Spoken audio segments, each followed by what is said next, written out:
la khaufun alaihim walahum. Mereka tidak akan mengalami ketakutan baik kehidupan dunia maupun kehidupan akhir. Bahkan para malaikat itu mengatakan ke wali-wali, nahnu awliyaukum fil hayatid dunya wa fil akhir. Kita ini teman kamu, saudara kamu, mitra kamu. Terus cara berpikir niku udan niku rahmat. Terus termasuk tobat sing sah. Niku dawuh Imam Ghazali konadus nganggo banyu udan sing ceblok langsung. Mergo nak liwat kenteng kadang kentenge iku hasil sumbangan proposal. Terus mun sing langsung mawon, sing liwat plastik mun mboten mandi niku. Mboten mandi niku sing niku mau sama niku. Terus dulu di antara syarat tobat niku dawuh Imam Ghazali iku adus udan sing prawan, maksudnya sing asli ceblok saking pundi langit niku langsung sampean ombe. Nak tepak nggih tobat, nak mboten tepak nggih lara niku. Kenapa sholat itu lebih indah ketimbang nikmatal wiqo misalnya, nikmatnya hubungan biologis? Jawabnya ulama itu gini, lucu jawabannya sederhana. Nikmatnya kamu punya anak itu apa? Jawabnya ulama itu lucu. Kalau sakit dia sembuh, kalau hilang dia datang. Saya ulang lagi ya, kalau sakit dia sembuh, kalau hilang dia datang. Sekarang orang tua yang punya anak sakit koma di UGD atau di emergency, itu senangnya tuh mengalahkan kesenangan apa saja. Kira-kira orang yang berhubungan intim atau yang hubungan biologis dengan orang yang sedang anaknya sembuh dari koma, senangnya senang mana?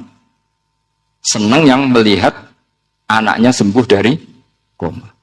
Senikmat apapun hubungan biologis, seneng anaknya yang hilang ketemu. Nah, kalau anak ketemu saja orang seseneng itu, apalagi kita di surga. Ketemu zat yang lama kita sembah, yang lama kita rindukan, yang lama kita rindu. Kemudian ketemu di surga. Maka tidak ada artinya surga tanpa melihat Allah Subhanahu wa Ta'ala. Memang harus dijelaskan secara rohani. Akhirnya orang ngerti bahwa nikmat tertinggi di surga adalah melihat Allah Subhanahu wa Ta'ala. Karena kalau anak-anak muda mungkin protes, ya enggak, ya enak kumpul sama widadari gini-gini. Oh itu kan yang trauma bojone jelek gitu. Oh itu yang bojone jelek mesti kesusu masuk surga karena itu sudah jelek, cerewet, nggak mati-mati kan gitu. Terus dia ingin masuk surga mesti niate welek, mesti pikiran pertama itu kumpul widadari. Tapi ada ulama yang bikin analogi tadi. Misalnya istri kamu cantik. Kemudian anak kamu sakit, koma. Hubungan dengan istri sama dengar berita anak kamu sembuh, seneng mana? Seneng anak sembuh. Sama anak yang hilang, seneng mana? Anak yang hilang ketemu. Maka terus ulama bisa menjelaskan itu. Kalau orang ketemu anaknya seseneng itu, apalagi ini ketemu Tuhannya yang bertahun-tahun disembah. Kemudian tidak pernah melihat. Di surga itu nanti kita melihat Allah Subhanahu. Makanya Allah begitu bangganya mempromosikan surga. Surga itu apa? Surga itu wujuhu yauma idzin nadhirah ila rabbiha nadhirah. Yaitu wajah-wajah berseri-seri dan melihat. Itu tanpa dijelaskan seperti ini Anda akan janggal. Enaknya di mana? Tapi setelah dijelaskan detail gini oleh ulama, maka kita akan tahu. An-ni'matul uzma sing enggak ada perbandingannya adalah nikmat masuk apa? Surga karena melihat Allah Subhanahu wa Ta'ala.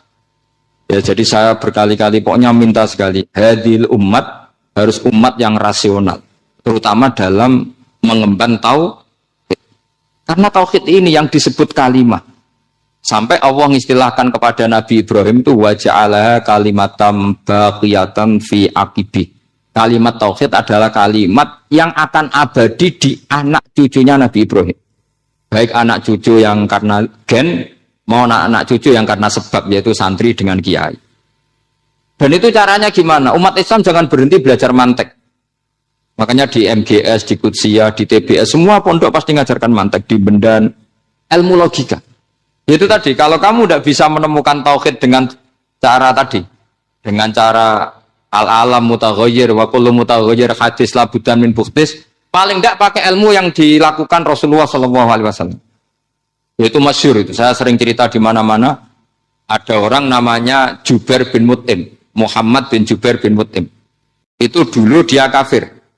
Dia orang pinter sampai dipasrai jadi negosiator untuk mengurus tawanan perang Badar yang ditawan Rasulullah Shallallahu Alaihi Wasallam.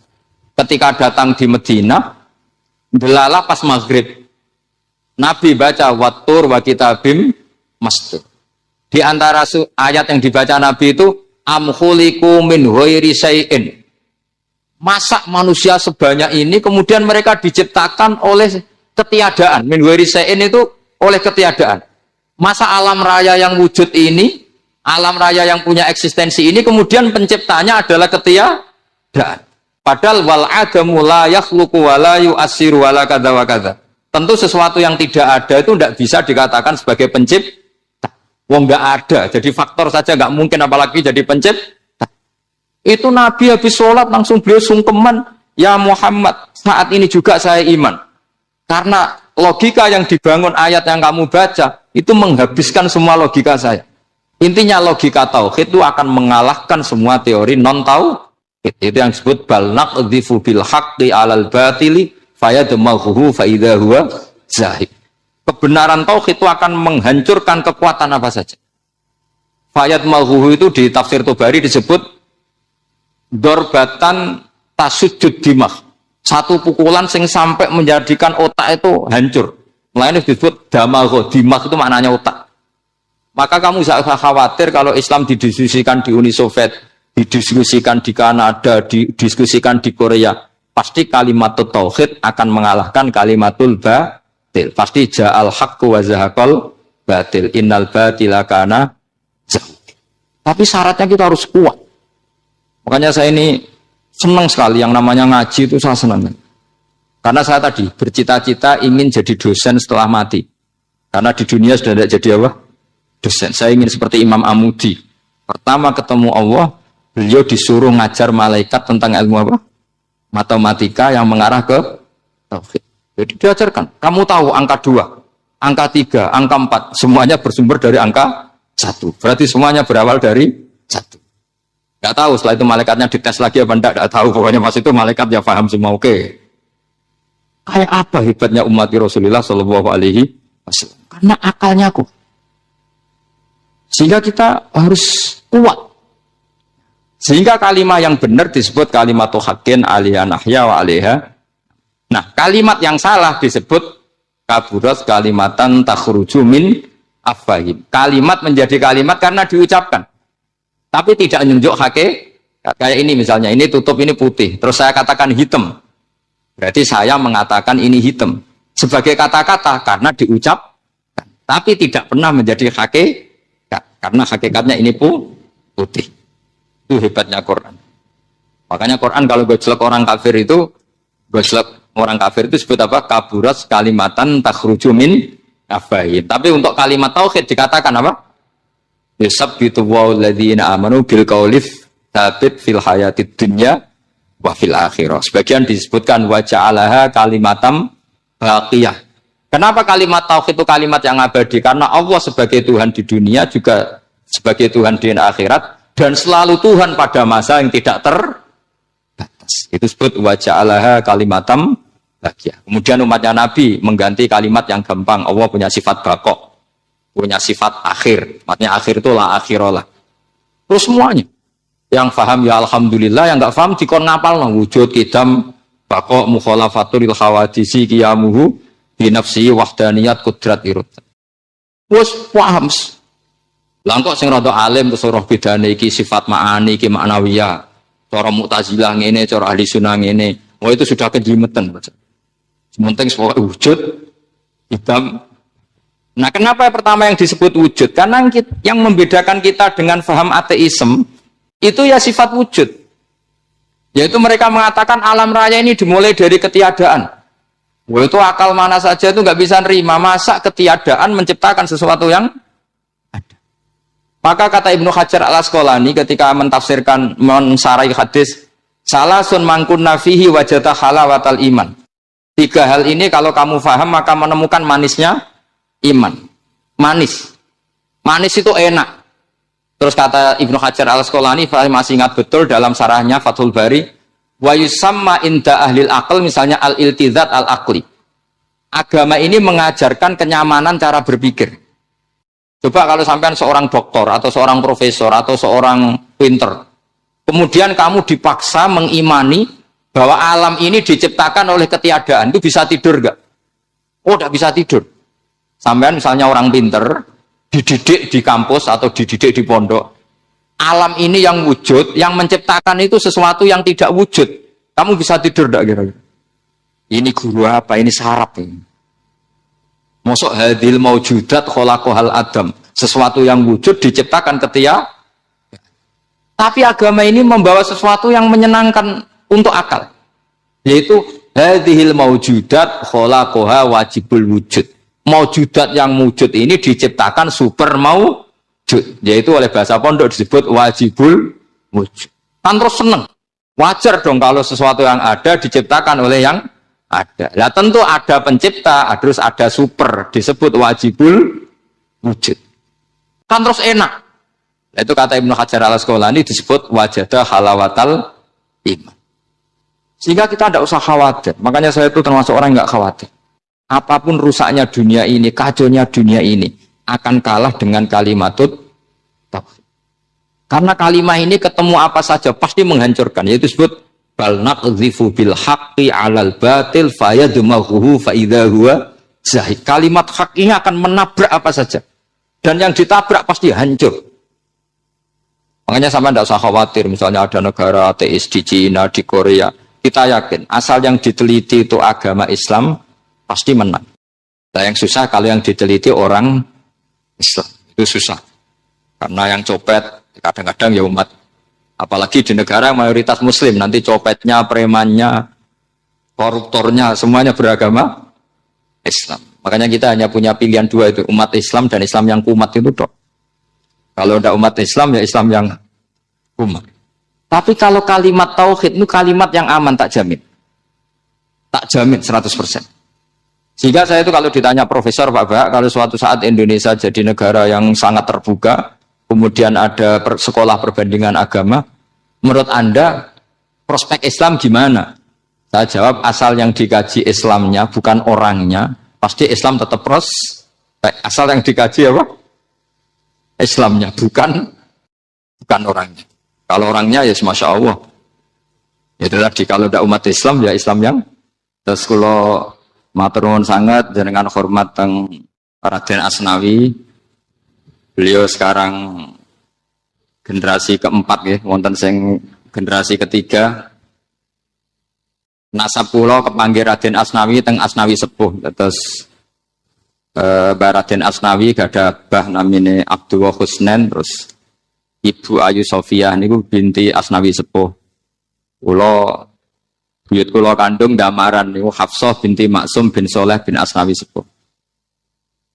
Kenapa saya cerita zuriyah? Terus satu peradaban. Gini bahasa Indonesia mohon nggih. Sane gaul. Satu peradaban itu yang bisa bangun itu zuriyah. Zuriyah itu komunitas gen. Meskipun nanti komunitas gen itu bisa disadap atau dibajak oleh orang-orang yang tidak gen. Jadi agak ilegal tapi itu sah. Karena sampean bisa misalnya kalah nasab sama saya, misalnya bilang nanti ketemu di Nabi Adam saja Gus gitu. Nanti pasti kita ketemu di siapa? Nabi Adam. Terus kedua, kekalahan nasab itu udah abadi karena nanti setelah jenengan ditanya di kuburan, bapak kamu siapa? Itu disuruh jawab Nabi siapa? Ibrahim. Terus kekalahan nasab sampean nanti berakhir di kuburan karena nanti dijawab siapa bapak kamu? Disuruh jawab siapa? Nabi Ibrahim. Jadi yang punya bapak Karmen apa itu sudah selesai, sudah nggak dipakai lagi. Nanti pakai siapa? Nabi siapa? Ibrahim. Nah, kenapa saya cerita bahwa nasab gen itu akan disatukan oleh satu visi ilmiah yang objektif. Gini ku dawe Nabi Yusuf, wattaba'tu millata abai Ibrahim wa Ishaq wa Yaqub. Terus dawe Nabi Yusuf, maka nalana an nusyrika billahi min syai. Jadi saya ngikuti leluhur saya. Ini dengerin ya. Saya ngikuti leluhur saya. Yaitu Nabi Yakub bin Ishak bin Ibrahim. Leluhur saya itu siapa? maka nalana an nusyrika billahi min syai', yaitu keluarga besar yang tidak pernah melakukan kemusyrikan. Ya, keluarga besar kami punya tradisi tidak pernah melakukan kemusyrikan.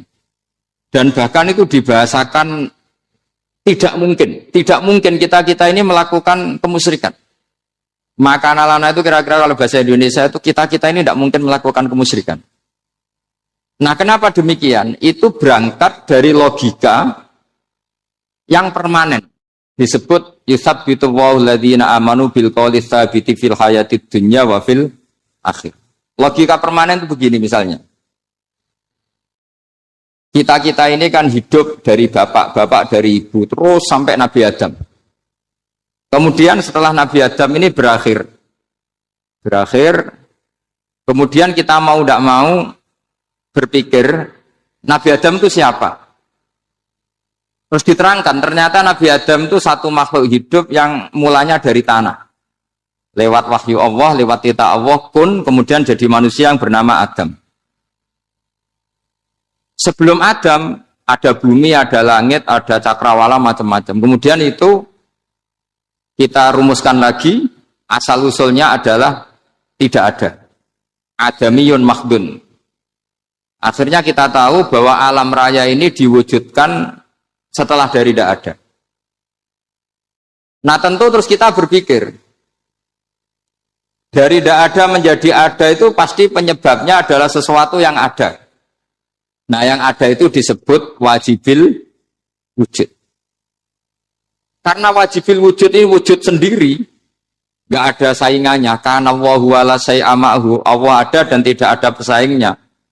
Maka kita ini berpikir nggak mungkin ada kekuatan manapun yang menyamai Allah.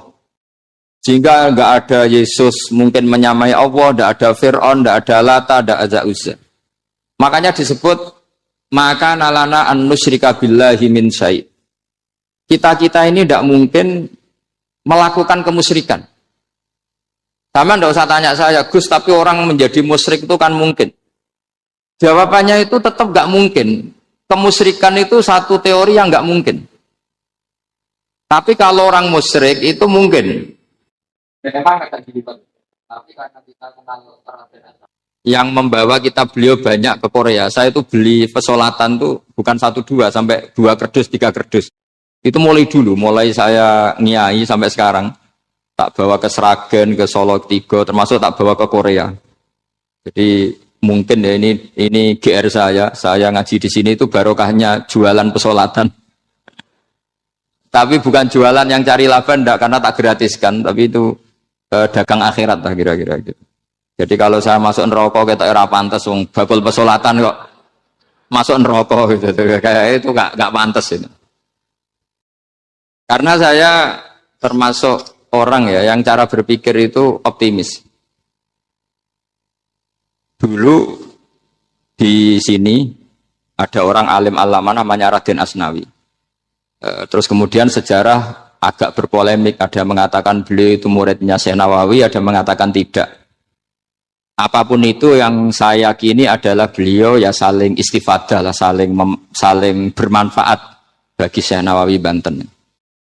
Saya punya catatan sejarah banyak tentang Raden Asnawi karena guru-guru kita itu akan ketemu di Syekh Nawawi Banten.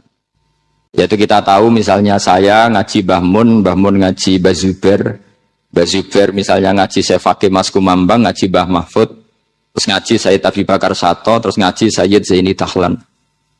Kalau keluarga sini mungkin misalnya Gus Hafid, Mbah Niam, Mbah Zuhri, terus Raden Asnawi. Raden Asnawi kita tahu nikah dari istri mudanya Syekh Nawawi, yaitu Nyai Hamdana.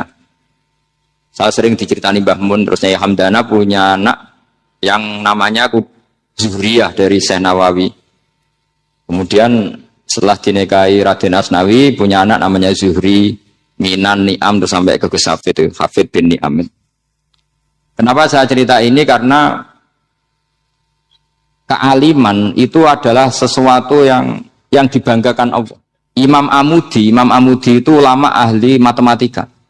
Jadi ada ulama itu ahli matematika. Dia nggak pernah ngajarkan pesolatan, zakat, sholat, tapi dia ngajar matematika. Kemudian dari matematika itu beliau menjadi ahli tauhid. Sehingga nanti Mungkar Nakir itu nggak akan tanya dia marabbuka wa manabiuka, karena dia punya rencana. Yang ngajar tauhid itu saya, kata. Jadi kalau dia akan marabbuka, pangeran kamu itu siapa? Malaikat malah dilawan. Kamu pernah ngajar tauhid? Saya ini guru tauhid. Singkat cerita, saking keramatnya Imam Amudi, kata Allah, ya Amudi, presentasikan ilmu tauhid yang lewat jalur matematika ke semua malaikat saya. Semua malaikat saya tahu cara berpikir matematis. Karena malaikat itu imannya itu iman mauhibah, karena dia malaikat, ya iman karena tahu neraka, tahu surga, terus dia iman. Kalau kita enggak, kita iman tuh pakai logika, jadi lebih keren. Loh betul. Malaikat itu ketika bangga, ya Allah, apa ada orang yang imannya di atas kita? Jawabnya Allah ada. Siapa? Ya orang-orang kudus, kata Allah. Kira-kira gitu. Kenapa? Ya betul. Karena kamu iman saya itu wajar, kamu tahu saya, tapi mereka nggak tahu saya tapi iman. Kenapa bisa iman ya Allah? Karena mereka punya logika, punya akal. Akhirnya Imam Amudi disuruh sama Allah presentasikan logika tauhid kamu lewat jalur matematika. Malaikat disuruh dengerin semua, Isma'u ya malaikati, ini mimpinya wali. Terus Imam Amudi mulai mengajarkan nisbatul isnaini ilal wahid wa nisbatus salasa wal arba'ah ila ma la nihayatalah, niku binisbatin wahidah, yaitu far'un minal asli wa wa al wahid. Mbok angka sebanyak apapun 2, 3, 4 sampai 1 miliar, itu nisbatnya ke angka 1 adalah nisbatul far'i ilal asli. Semuanya berasal dari satu. Maka hadhil awalim atau hadal alam ila ma la nihayatalahu, tetap semuanya ini cabang dari satu, yaitu wujud dari satu, yaitu Allah Subhanahu wa ta'ala. Sehingga semenjak itu ditiru sekian ulama. Akhirnya malaikatnya mantuk karena kepastian kalau Allah satu yang diyakini malaikat itu sepasti logika yang dibangun orang-orang manusia ini, padahal tidak ngerti Allah Subhanahu wa ta'ala karena pakai akal. Sehingga di pondok itu orang harus ngerti mantek. Orang mantek itu ilmu yang jelimet tapi menyenangkan. Biasanya sing sinau ambek rokokan, sawangannya kayak filosof. Jadi paling kan agak paham dia alasan. Penting nikmati rokok, tapi pikir nikmati pemikirannya, ternyata nikmati rokok. Kayak kemarin saya datang ke resepsinya Gus Agil, saya itu tertawa terus karena dengerin Habib Mutahar. Saya membaca bahayanya rokok. Setelah tahu bahayanya, saya berhenti membaca. Tak pikir itu kan setelah tahu bahayanya saya berhenti merokok. Ternyata enggak. Saya baca bahayanya apa? Merokok. Setelah saya baca, maka saya berhenti membaca. Bukan berhenti merokok. Itu ilmu kelas tinggi seperti itu harus mantap. Pernah beliau ditegur dokter, Beb, kalau rokok terus nanti mati. Tenang saja, saya masih bawa korek. Dikira itu kan orangnya yang mati, ternyata beliau enteng saja. Santai aja dok, saya masih bawa korek. Jadi saya bukan nyarankan santai rokok, tapi orang rokok itu memang punya logikanya sendiri. Kalau Banafek Hajen itu masih pernah bahas saya juga. Karena Banafek juga turunan Mbah Mutamakin. Hak, rokok itu haram tau ora? Nak cara kula darani haram sepundi, Mbah? Lah iya, nak haram ya bener aku. Mulane tak obong, barang haram apike diobong. Jadi saya sama orang-orang sepuh itu tidak pernah menang. Jadi apa ya? Mereka itu orang yang sudah lama gimana ya? Mau dikatakan bulat itu ya, tapi memang nggak pernah kalah mereka. Ada satu kiai, masih misananya Mbak Nafek. Ini rokok 2 katanya. Bagi yang nggak ngerokok berarti membiarkan 2 haram masih. Bagi yang merokok berarti mengurangi haram. Kalah lagi ya. Jadi saya tuh pernah dibully 2 mbah saya. Karena 2 mbah saya ini rokok semua. Akhirnya saya sing nom ngalah gitu. Karena saya tidak mungkin bilang sing waras ngalah karena kalah sepuh gitu. Jadi ya sudah, mau tidak mau harus bilang sing nom Tapi yang penting itu kita mendengar. Jadi ternyata sepinter-pinternya kita itu mesti kalah pinter sama yang sebut-sebut itu. Jadi kalau tahu bahayanya rokok lewat membaca ya harus berhenti merokok. Berhenti membaca katanya. Nah malaikat ini cerita lagi malaikat. Saya memang dari awal niat hormat Raden Asnawi karena buyut-buyut beliau itu ketemu di buyut saya. Saya ini turunan Mbak Asnawi sepuh. Terus cuma buyut saya itu nikah Lasem, terus saya keceluk cucunya keluarga Lasem. Sebetulnya saya juga cucu Kudus. Tapi terus alhamdulillah sekarang kembali karena buyut saya menyuruh saya ngajar di Damaran, terus sampai sekarang saya ngajar di Damaran. Jadi buyut saya itu masih lahir di Damaran. Namanya Mbak Hafsah, itu Hamsah binti Maksum bin Soleh bin Asnawi Sepuh. Sama seperti nasab di sini Raden Asnawi, Mbak Abdul Husnan, terusnya Yayu Sofiyah, terus Mbak Raden Asnawi. Saya mau cerita, jadi ilmu itu lebih keren kita. Sehingga Rasulullah SAW pernah ngendikan, saya ini rindu sekali li ikhwani, kata Nabi itu ikhwani. Kata sahabat bilang, alasna ikhwanaka ya Rasulullah, bukankah kita ini saudara kamu, saudara engkau ya Rasulullah? Tidak, antum ashabi, kamu itu sahabat saya. Siapa teman-teman kamu itu ya Rasulullah? Yaitu kaumun yang tidak melihat saya, kemudian iman kepada saya. Jadi mereka seperti kita semua di Kudus ini tidak melihat Rasulullah SAW, tapi iman sama Nabi. Dan ketika malaikat yubahi bikum malaika, Allah bangga dengan malaikatnya, membanggakan kita. Sampai malaikat tuh sentimen, kok bisa ya Allah? Ya karena tadi kamu iman sama saya wajar, karena kamu melihat surga, melihat neraka, melihat aras. Sementara orang Kudus coba ngelihat apa? Paling simpang 5, apa simpang 7 itu. Tapi imannya nggak kalah dengan malaikat. Kenapa nggak kalah? Karena tadi kita diajarkan bahwa nisbatul isnaini wassalasah wal arba'ah ila ma la nihayatalaha itu sama-sama nisbatul far'i ilal asli. Tetap yang asli adalah angka 1. Jadi nggak mungkin aslu hadhil asya nggak dari Allah itu. Nggak mungkin. Tetap dari zat yang satu. Kemudian tentu ini bukan nisbatul walad ilal walid, anak ke bapak tentu enggak, tapi nisbatul khaliq sama makhluk. Tapi apapun itu pasti satu. Sehingga Imam Amudi akhirnya masuk surga lewat jalur itu, tidak usah lewat pertanyaan man rabbuka wa man nabiyyuka. Kelasnya disuruh ngajar malaikat. Saya punya rencana jadi pengajar malaikat nanti itu kan. Jadi orang-orang Kudus yang dapat barokahnya Raden Asnawi nanti jangan mau kalau ditanya man rabbuka wa man nabiyyuka. Kelasnya itu harus apa? Jadi gurunya malaikat. Karena bapak kita Nabi Adam itu keren. Nabi Adam itu adalah orang yang disuruh Allah dipresentasikan, dibanggakan Allah di depan para malaikat. Ketika ada malaikat yang agak hasut, tapi itu tidak malaikat papan atas, malaikat yang kebanyakan. Itu kan agak gak terima Nabi Adam jadi apa? Khalifah. Sampai malaikat ini usul ataj'alu fiha mayufsidu fiha wasfikut. Makanya kalau saya protes sama malaikat itu malaikat yang ini, bukan Jibril sama Israel. Kalau protes Israel bahaya. Bisa dihabisin. Saya pernah ditanya seorang kiai, Gus jenengan gojlok malaikat kok berani? Ya karena malaikat yang jenis ini pernah gojlok Nabi siapa? Adam. Enggak percaya kalau Nabi Adam itu layak mimpin sampai protes ataj'alu fiha may yufsidu fiha wasfikut. Tapi apa yang terjadi? Allah mengajarkan satu ilmu di Nabi Adam kemudian disuruh meresentasikan. Qala ya Adamu ambihum bi asma'ihim. Adam, coba kamu presentasikan ilmu kamu. Setelah Nabi Adam fasih mempresentasikan ilmu, kata Allah, kamu bisa enggak sepinter Nabi Adam? Enggak bisa ya Allah. Makanya sudah saya bilang, ini alamu malah.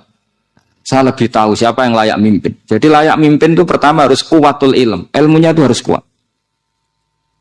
Nanti saya akan cerita hubungannya Raden Asnawi dengan Syekh Nawawi. Apa itu hubungan teman, apa murid guru, itu memang masih jadi polemik sampai sekarang. Kalau saya ya keyakinan saling istifadah. Ini bahasa netral, tidak murid guru tapi saling apa? Istifadah. Kata Syekh Nawawi dalam tafsir Munir itu, ilmu itu nomor 1. Sehingga beliau setiap ada ayat fa inna husbawahi humul ghalibun, beliau pasti menafsiri bil hujjah wal barohin la bis saulah. Saya masih ingat betul takbirnya, memang saya hafalkan. Tapi bukan untuk modal pidato, bukan modal sebagai wong alim. Kalau pidato gampang. Pidato itu semua orang bisa. Kalau jadi orang alim itu tidak gampang. Lebih susah lagi wong alim buat pidato. Itu kalau nggak pernah mbah saya tidak mau. Karena memang saya terkenal nggak suka pidato. Satu memang nggak bisa. Nomor dua tidak ingin. Nomor tiga ya rugi. Karena pidato itu nasib-nasiban ya. Kalau nasib baik kamu tidak paham itu, wah Gus Bah ilmunya tinggi sehingga kita tidak paham itu kalau nasib baik. Kalau nasibnya tidak baik, nak ngendikan bulat sama itu tepat-tepatan. Dan Syekh Nawawi itu benar, Raden Asnawi juga benar, semua guru-guru kita benar. Karena agama ini sebetulnya bukan masalah negara, tapi masalah logika yang sehat. Uni Soviet itu pernah mengkooptasi Uzbek, Ceknya, Tajikistan. Itu 100 tahun. Orang dipaksa ateis.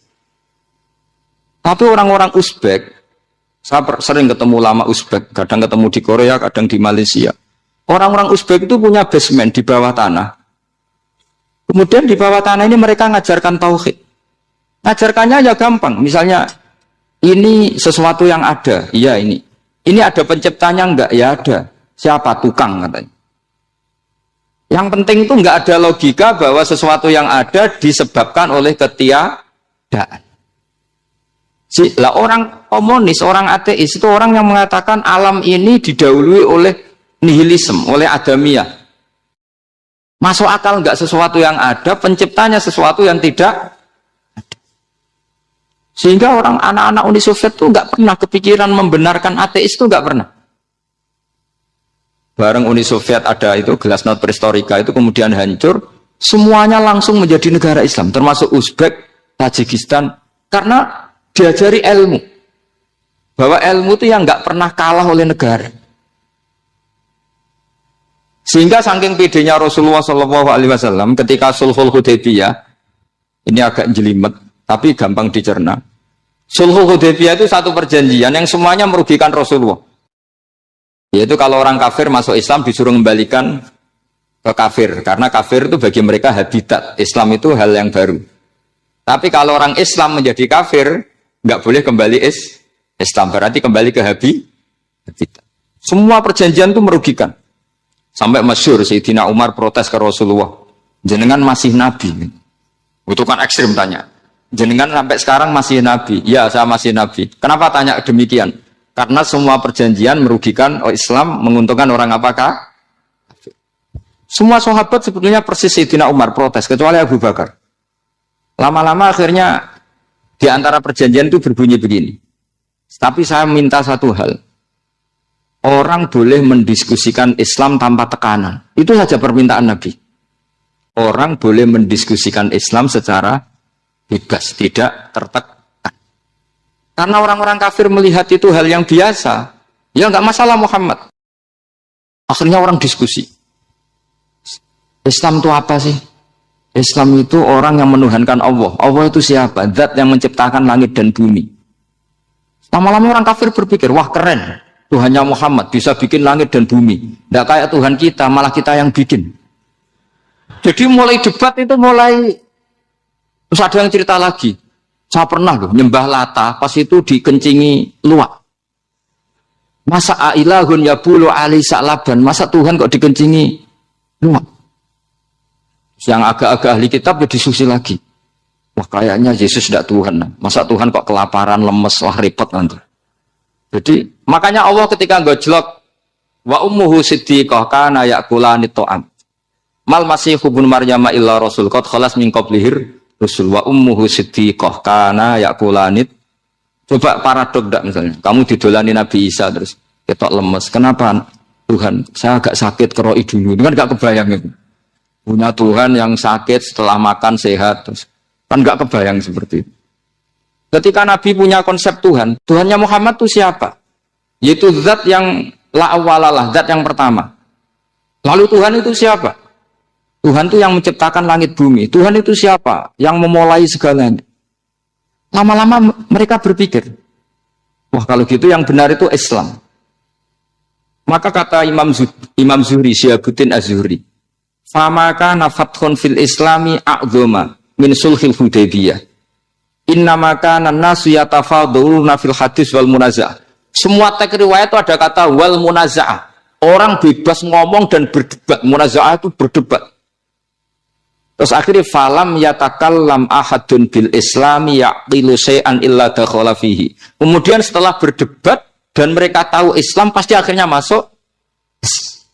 Dan itu yang sekarang terjadi di dunia. Makanya saya pernah ditanya seorang profesor, Gus, kalau di Jogja ada sekolah perbandingan agama, menurut Anda gimana?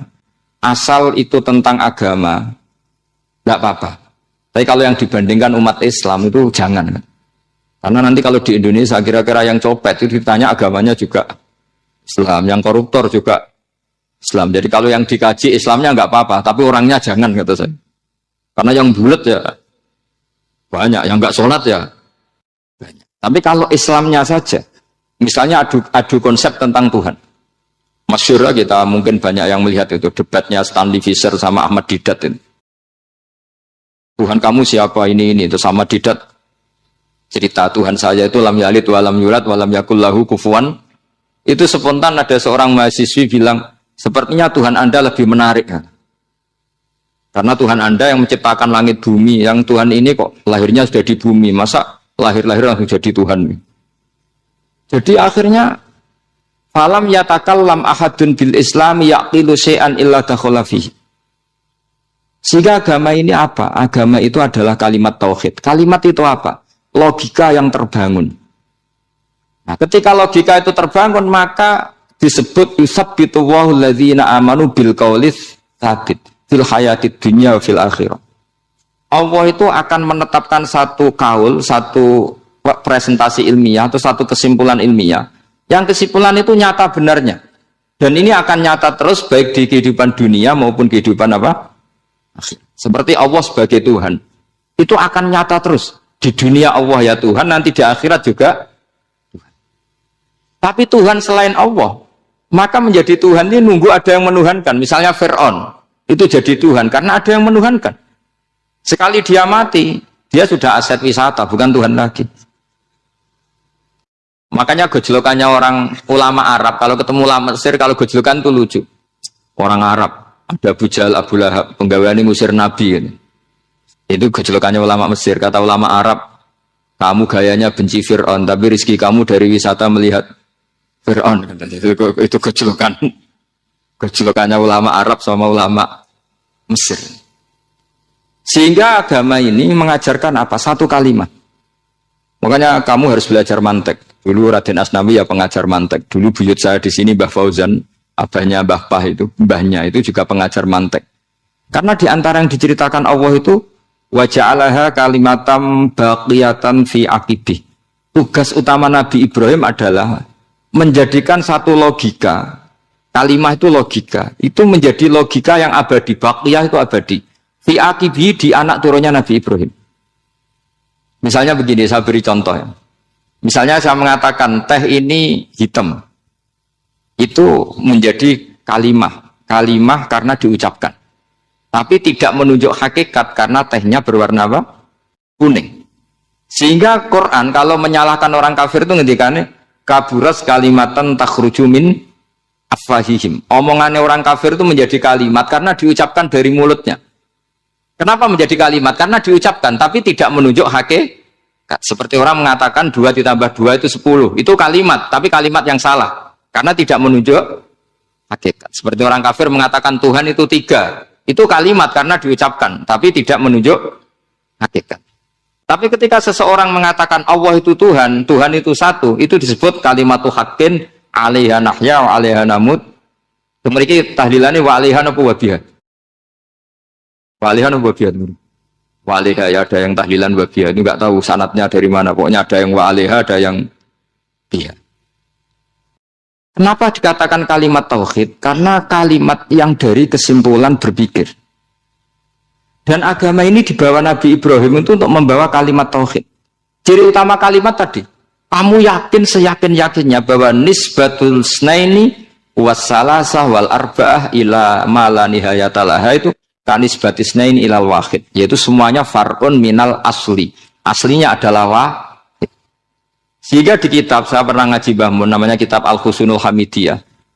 Itu dikarang oleh ulama-ulama sekarang, itu diajarkan di MGS. Ini mbah-mbahnya Gus Akil pendirinya Madrasah MGS. Itu ada gambarnya di situ. Di situ ada gambar piramida, ada gambar hewan, ada gambar pohon. Kata yang ngarang, gambar sedetail ini, sejelimet ini dimulai dari nuqtah wahidah. Tetap dimulai dari satu titik. Dan ini disebut nuqtatil wujud. Jadi orang kudus sebanyak ini tetap dimulai dari satu orang, yaitu Adam. Adam dimulai dari ketiadaan. Lalu siapa al-mujid? Pewujudnya siapa? Hanya Allah Subhanahu wa ta'ala. Sehingga ulama-ulama termasuk Syekh Nawawi itu paling suka ngendikan semua makna Quran dikumpulkan di Fatihah, Fatihah dikumpulkan di Bismillah, Bismillah dikumpulkan di Ba, karena di Ba itu ada titik nuqtatil wujud, yaitu disingkat bi kana makana wa bi yakunu ma yakun. Karena saya, kata Allah, semuanya akan ada. Dan karena saya yang enggak ada, semuanya suatu saat ada. Disebut nuqtatil wujud. Nah, kita meyakini kalau Allah satu itu seyakin-yakinnya. Karena enggak mungkin angka enggak dimulai dari angka satu. Begitu juga gambar seapapun jilumete. Misalnya sampean gambar zaman saya kecil, gambar paling favorit itu apa, kambing bertarung. Itu gambarnya kan susah. Daripada gambar kambing bertarung susah terus dibikin kotak saja, tembok. Kalau tanya gurunya, gambarnya mana? Di belakang tembok, Bu. Ini itu dulu saya diwarai anak-anak nakal. Jadi semua satu gambar itu disuruh gambar harimau, yang satu disuruh gambar kambing bentrok, yang satu disuruh gambar matahari. Semuanya kotak semua. Ini itu, Bu, gambarnya di belakang apa? Tembok. Maka nggak kelihatan kata sih. Jadi gurunya kalah cerdas. Guru itu sebenarnya nggak pernah menang, karena murid itu lebih pinter.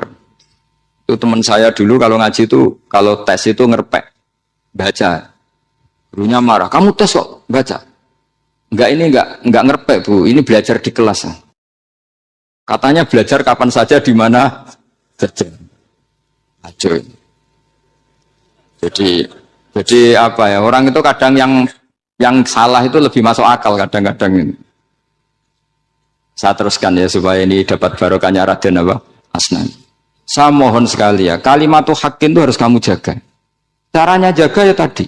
Kalau kamu tidak bisa ilmu mantek, misalnya al-alam mutaghayyir wa kullu mutaghayyir hadis la budda min muhdits, itu kan jelimetan. Pakai saja teori umum bahwa gambar apapun jelimetnya itu dimulai dari satu titik. Karena nggak bisa, nggak dimulai dari satu titik tadi. Maka alam apapun jumlahnya nggak terhingga, tetap dimulai dari al-wahidul qahar, yaitu satu titik. Yaitu dalam konteks tauhid tentu itu Allah Subhanahu wa ta'ala. Sehingga Nabi Ibrahim itu orang paling sukses bikin waja'alaha kalimatam baqiyatan fi aqibi. Terus Nabi Muhammad begitu, sahabat gitu, sampai kita sekarang diajari ilmu mantek. Ilmu mantek itu logika yang nggak terbantahkan. Karena mau tidak mau. Kata Imam Syafi'i, fa innal uqula muttarratun ila qabulil haq, karena akal akan dipaksa menerima kebenaran. Dan itu yang terjadi di Uni Soviet. Dikooptasi 100 tahun untuk berfaham ateis, dilawan oleh ilmu, tetap menanamkan ilmu tauhid, ilmu mantek. Ketika Uni Soviet secara politik runtuh, semuanya menjadi muslim. Termasuk negara-negara yang dulu dikooptasi. Maka kamu tidak usah kecil hati di Indonesia, apapun rusaknya negara ini. Asal kita cara bertauhid benar, insya Allah tetap meninggal husnul khotimah. Karena sudah janjinya Allah, yusabbitu walladzina amanu bil qaulits tsabit. Sing jelas itu nomor satu itu al qaulits tsabit. Memang itu logika yang masuk akal. Jadi jangan kira semua orang ditanya marab, bukan, enggak. Banyak ulama yang enggak ditanya, masyhur itu dalam cerita keramat-keramat. Ada guru tauhid ngajarin tauhid. Setelah ditanya mungkar nakir, Imam Malik datang. Kamu nanya ini, man rabbuka man nabiyuka, kamu tahu ini guru Ummul Barohin yang tukang ngaji tauhid. Guru tauhid kok ditanya apa? Malaikatnya enggak jadi tanya. Dan saya percaya cerita-cerita seperti itu karena secara umum itu ala inna auliya Allahi la khaufun alaihim wa lahum yahzanun lahumul busyra fil hayatid dunya wa fil akhirah. Artinya kalau wali itu kok ditanya mungkar nakir berarti ngalami ketakutan. Karena di situ kan digambarkan mungkar nakir itu sewangar, bawa godam. Kalau yang tanya nggak bisa dipukul sampai ajur sak walang-walang. Pokoknya ceritanya kan seru seperti itu. Nah itu kalau betul begitu terus ayat la khaufun alaihim wa lahum yahzanun kayak apa? Makanya dalam kitab Nashihul Ibad itu ada cerita ini. Sampean boleh nggak sependapat dengan saya, tapi semoga nasib sampean nanti digebuki malaikat. Karena orang itu akan mengalami seperti yang dirasakan. Anak indadoni abdibi. Saya tidak bayangkan akan mengalami itu. Makanya saya ini ngajar tauhid terus. Paling tidak kalau ditanya marabuka mana nabiuka, sampean tahu profesi saya. Saya ini pengajar tauhid. Dan biji saya 9. Dulu saya di MGS, kalau ada teman bijinya tauhid kok 4, segala ahli swarga, tauhidnya jeblok. Jadi kalau bijinya 4 segala ahli swarga, tauhidnya apa? Jeblok. Tapi yang bijinya 9, oh ya ahli swarga, tauhidnya itu, saya dulu bijinya 9. Terus 9 terus sampai tamat. Karena nggak ada biji 10. Karena kalau 10 itu kan terlalu sempurna, nggak baik lah manusia kok sempurna gitu. Jadi udah 9 aja kan. Tapi sebetulnya pantasnya ya dapat 10. Bemergo saake, bemergo tenan, tidak tahu saya. Di Nashihul Ibad itu ada cerita gini, dan saya percaya itu. Di sarahnya itu. Juga di sarah apa itu, yang di sarah Syekh Nawawi itu. Pokoknya saya kalau ingat Raden Asnawi pasti ingat Syekh Nawawi. Saya tidak memastikan apa murid guru, apa saling istifadah, yang jelas itu teman dekat, teman fil ilm. Sayyidina Ali itu pernah minta kasaf sama Allah. Saya percaya tidak semua orang alami marbuka ditanya itu. Ya Allah, saya minta kasaf itu ngerti alam gaib. Ingin tahu Umar. Jadi diam-diam Sayyidina Ali itu ya mangkal sama Sayyidina. Wong kok keras ngon. Angger wong kok tahu disentak, jajal wani nyentak malaikat ora, itu kata Sayyidina. Jadi dia minta kasaf karena kenangannya dia melihat Umar itu semua orang pernah disentak sama Sayyidina Umar itu. Sayyidina Ali minta kasaf, ya Allah saya ingin melihat Umar menghadapi Mungkar Nakir.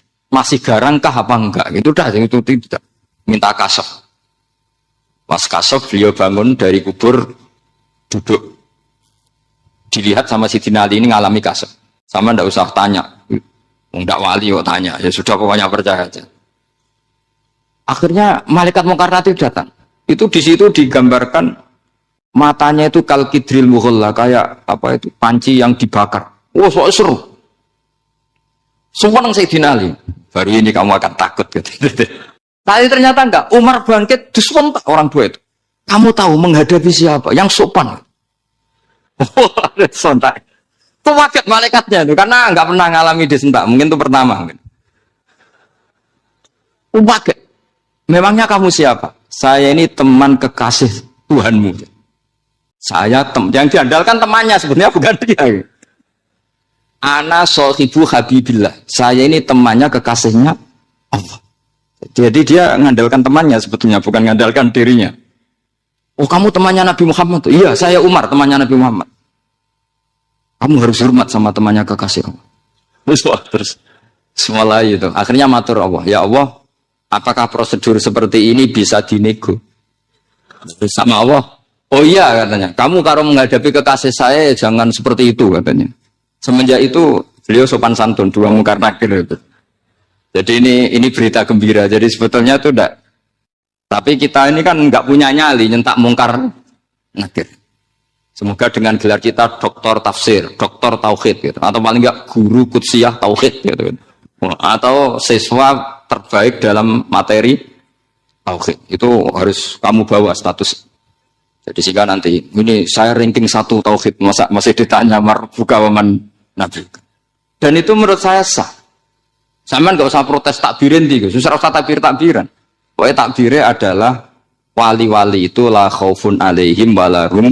Mereka tidak akan mengalami ketakutan baik kehidupan dunia maupun kehidupan akhir. Bahkan para malaikat itu mengatakan ke wali-wali nahnu auliyaukum fil hayatid dunya wa fil akhir. Kita ini teman kamu, saudara kamu, mitra kamu. Masa mitra kok nutui itu kan nggak fair.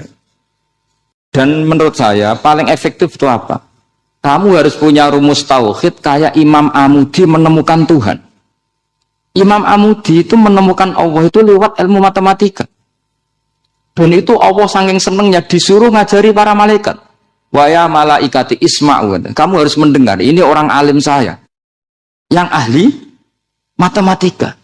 Tapi justru itu ngerti bahwa asal usul alam itu minal wahidil qahar. Dari zat yang satu. Akhirnya Imam Amudi mulai ngajar tuh. Nisbatus naini wassalah sawal arba'ah ila mana nihayatalaha iku kabeh iku far'ul wahid. Akhirnya malaikat mantuk-mantuk. Nah, Iman seperti itu akan setingkat keyakinannya dan keakurasiannya sama dengan imannya para malaikat.